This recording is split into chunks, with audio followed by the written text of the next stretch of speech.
Nasabat ng Bureau of Customs ang dalawang shipment na may laman na 12 smuggled na sasakyan na tinatayang nagkakahalaga ng 10.8 million pesos sa Manila International Container Port.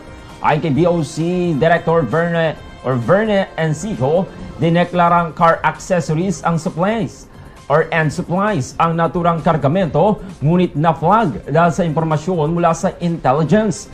Matapos ang X-ray scan at inspection noong Hunyo 5, nadiskubre ang mga nakatagong sasakyan kabilang na ang Acura Integra, Honda Civic at iba't ibang taon, Honda S2000 at Mini Cooper S. Galing sa Amerika ang shipment at consigned sa Danish Consumer Goods Trading. Kita man ni Customs Commissioner Bienvenido Rubio, malinaw ang paglabag sa Section 1400 ng Customs Modernization and Tariff Act. Tiniyak naman niyang papanagutin ang mga naturang responsable. Good morning.